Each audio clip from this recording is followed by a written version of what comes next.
Welcome to the new video of NeuroPhilos. Get ready to dive into a gripping tale that will leave you breathless, thinking, and inspired. Whether you're here for the mystery, the drama, or the unexpected twists, you're in the right place. Make sure to hit that like button, drop a comment, and subscribe so you never miss another powerful story. Let's begin. Life is simpler than we pretend.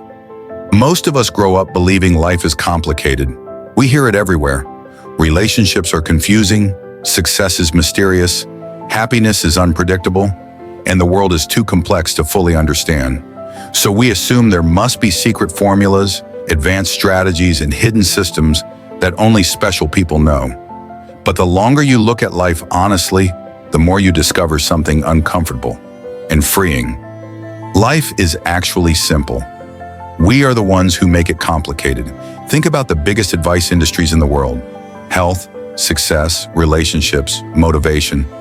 All the same truths keep showing up. To be healthier, eat better, move more, sleep enough, drink water. To improve relationships, communicate openly. Listen, be kind, respect boundaries. To succeed, work consistently on something valuable. Learn, adjust, stay patient. None of that is flashy. None of it sounds like a revolutionary breakthrough. And that's exactly why most people ignore it. Simple answers don't feel impressive. They don't make us feel unique or brilliant. They don't stroke our ego. So instead, we chase complexity. We want the 47-step morning routine, the rare supplement with a mystical origin story, the business hack no one else is talking about, the relationship trick that guarantees love forever. We crave complexity because it gives us an excuse. If the solution is complicated, then it's not our fault when we don't follow it. We can tell ourselves we just haven't found the right book, mentor, or strategy yet. Meanwhile, real solutions are standing in front of us, quietly waiting. What's funny is that entire industries are built around distracting us from simple truths. A book that says, take responsibility, be disciplined, and act daily won't sell nearly as well as one promising a hidden shortcut or secret method. Complexity sells because it feels sophisticated, but beneath all the noise, life keeps repeating a softer message. Show up, be honest, take care of yourself, keep going. The paradox is that while life itself is simple, our minds resist simplicity. We overthink because uncertainty scares us. If the answer is simple, then the barrier between where we are and where we want to be isn't knowledge, it's effort, consistency, and emotional maturity. And those are confronting. It's easier to believe happiness is locked behind a complicated formula than to admit it often comes from doing everyday things well. Sleeping enough, being grateful, building real connections, and doing meaningful work. It's easier to believe success requires some mysterious strategy than to accept it usually grows slowly from years of steady practice. We complicate life to protect ourselves from responsibility. But here's the liberating realization. The map isn't missing. We're just afraid to walk the obvious road. Once you stop hunting for exotic answers, clarity appears. You start seeing that many problems don't need new systems. They need fewer distractions, less noise, more honest action. Simplicity doesn't mean life is effortless. Simple doesn't mean easy. Simple means clear, and clarity gives power. When you recognize that life was never as complicated as you were told, you stop chasing illusions and start building foundations. You begin replacing frantic searching with calm, steady doing. The surprising truth is that the real secret is that there is no secret. There are only principles, practiced consistently, that eventually reshape everything. Life didn't hide the answers from us. We just layered complexity on top of them. The effort and control paradox. Once you start seeing how simple life really is, another strange truth appears, and it feels almost unfair at first. Sometimes the harder you try, the worse things get. We've all experienced it. You lie in bed desperately trying to fall asleep. You tell yourself, relax, sleep now. Your heart speeds up, your brain starts racing, and suddenly you're wide awake.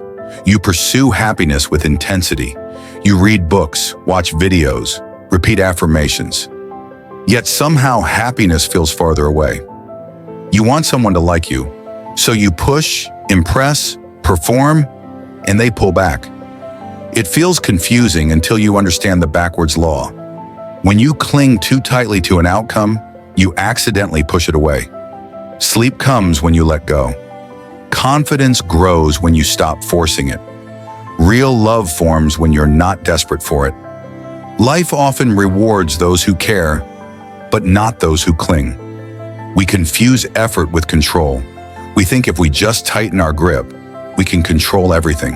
Our future, other people, timing, success, outcomes.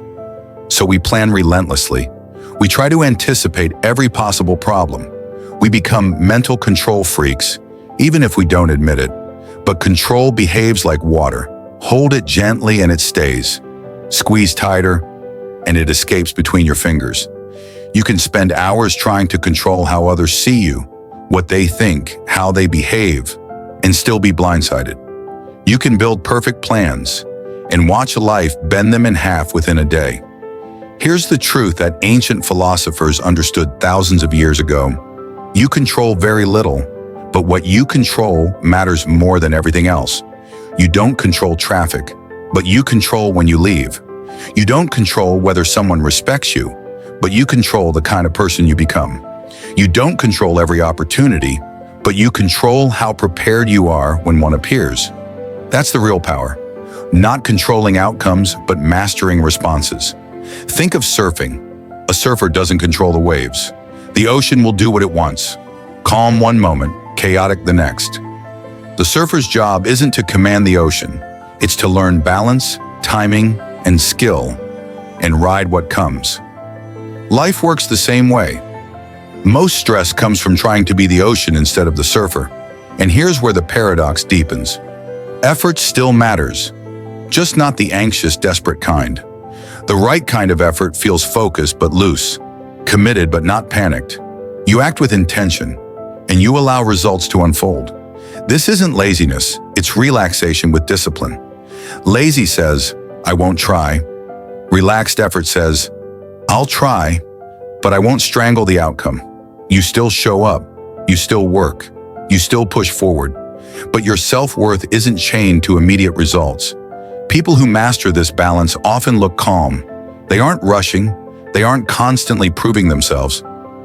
They trust the process they're building, and ironically, that calm confidence draws opportunities, healthier relationships, and better decisions.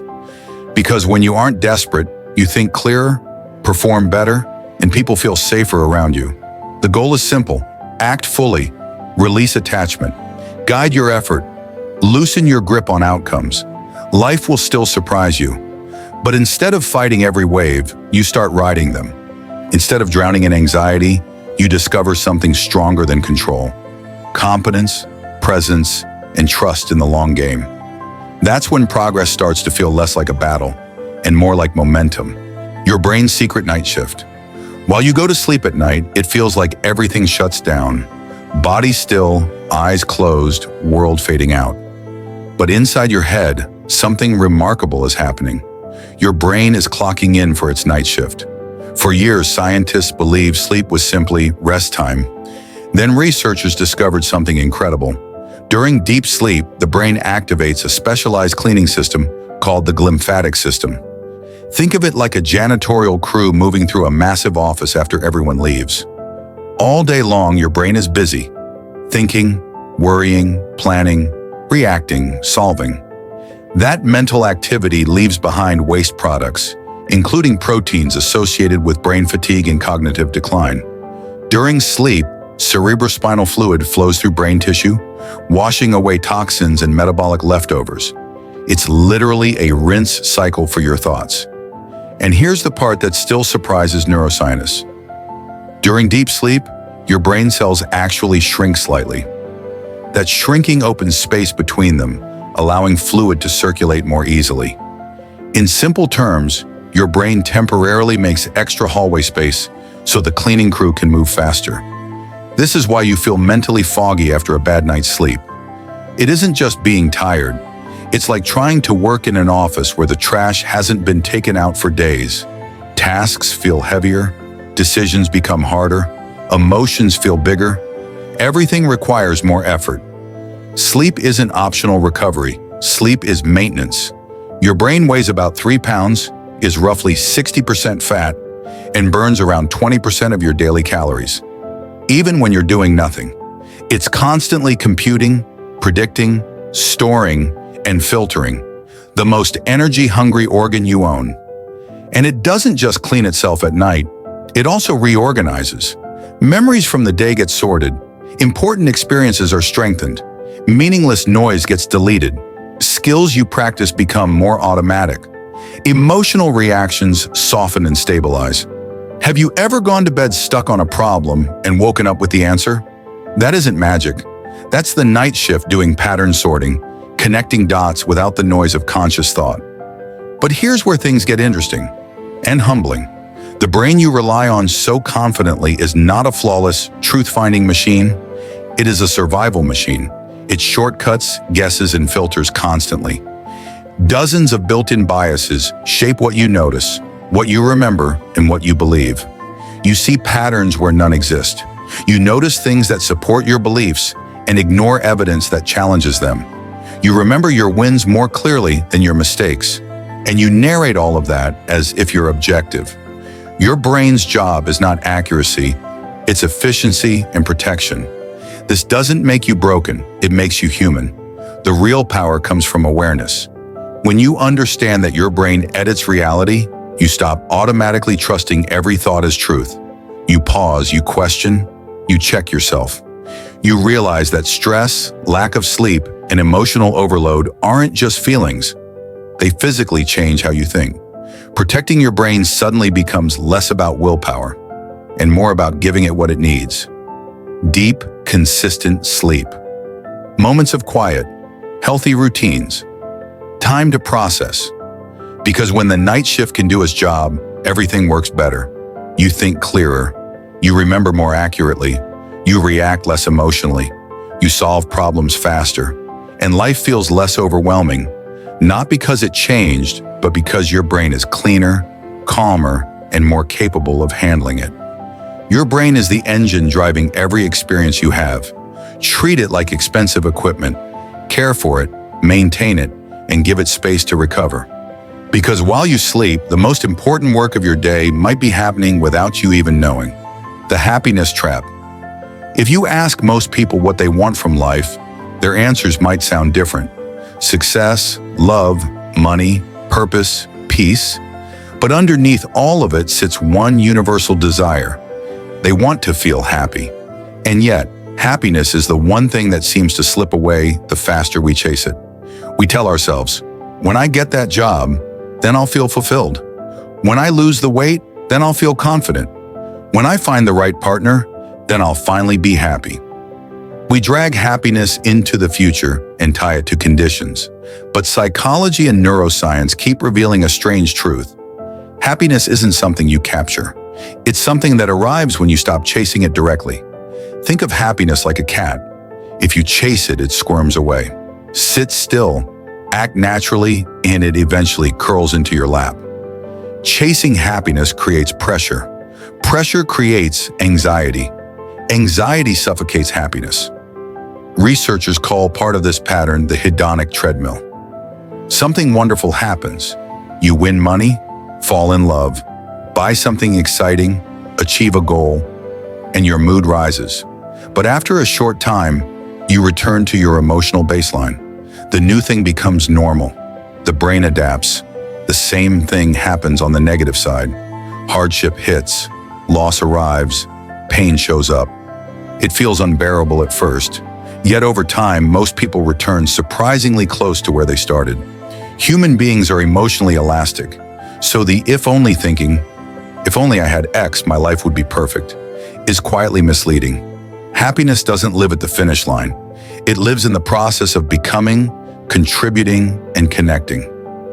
People report deeper happiness when they grow in skills or understanding, build meaningful relationships, help others feel part of something larger than themselves, work on problems that matter. That's because happiness is more like a byproduct of engagement than a prize. It blooms when you live in alignment with values, not when you constantly measure how happy you feel. And here's another trap. Many people assume emotions should always be positive. They believe something is wrong when sadness, anger, or discomfort appear. But emotions are signals, not malfunctions. They carry information. Ignoring them or suppressing them doesn't create happiness. It creates emotional pressure that eventually explodes. Real well-being is the ability to experience emotions fully while still moving wisely. Ironically, the less you need happiness to prove your life has meaning, the more frequently happiness visits. The shift looks like this.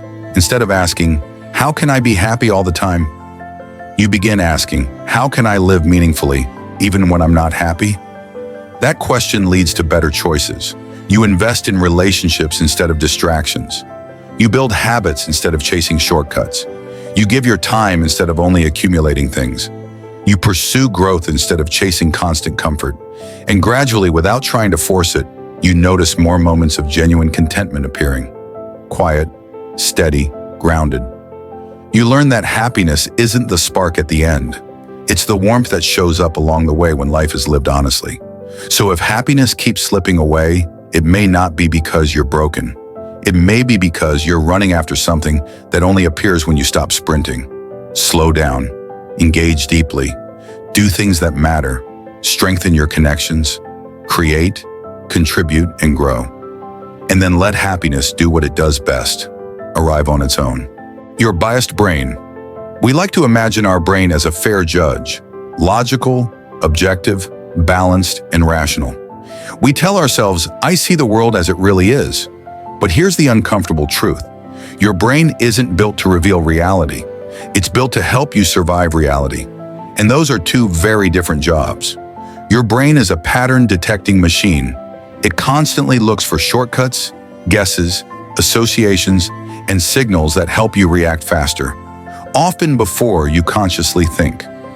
That speed is useful in danger, but it comes with side effects. Cognitive biases. Biases are invisible mental filters. They shape what you notice, how you interpret events, what you remember, and what you believe, usually without your permission. Take confirmation bias. Once you believe something, your brain automatically searches for proof that you're right and quietly ignores evidence that you might be wrong.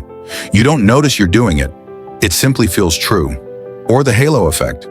If someone is attractive, confident, or charismatic, we unconsciously assume they're also smart, kind, or competent. One positive trait spreads like a halo across everything else. Then there's loss aversion. Losing $100 hurts far more than gaining $100 feels good.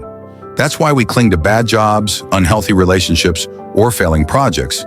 We fear the loss more than we value the potential gain. These biases don't mean you're foolish. They mean you're human, and they don't stop there.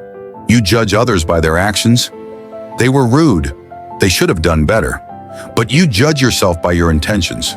I was stressed. I didn't mean it. You remember your successes more vividly than your failures. You believe you're above average at many things. Driving, intelligence, fairness, even when statistically that's impossible for most people. This is called illusory superiority. It keeps your ego from collapsing, but it also blinds you to growth. The most fascinating and slightly scary part is that your brain edits reality quietly. It doesn't say, "I'm twisting this to protect you." It simply produces a version of events that feels accurate. You walk around convinced you're seeing truth, when in reality, you're seeing a story filtered for comfort, identity, and speed. But don't panic. Awareness doesn't make you cynical, it makes you wiser. When you realize your brain is biased, you stop assuming certainty automatically equals truth. You start asking better questions.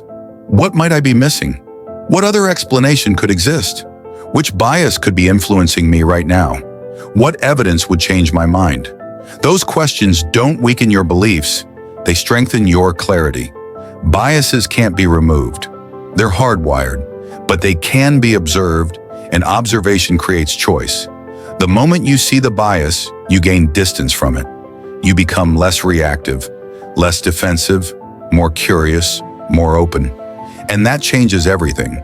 In arguments, relationships, decision-making, leadership, and self-reflection. You begin to recognize, sometimes you aren't angry because someone wronged you. You're angry because your expectations weren't met. Sometimes you don't dislike a person. You dislike that they threaten your worldview. Sometimes your certainty isn't evidence. It's just your brain locking the doors to avoid discomfort. Humility becomes a superpower. You stop needing to be right all the time. You start wanting to see clearly instead. You discover that reality is often more complex and less personal than it feels inside your head. Bias awareness doesn't make life heavier. It makes it lighter. Instead of fighting to defend every opinion, you can update them. Instead of clinging to narratives that hurt you, you can rewrite them. Instead of assuming your first thought is the truth, you can treat it as the first draft. Your brain will always filter the world, but now you know the filter exists. And once you see the filter, you're no longer trapped inside it.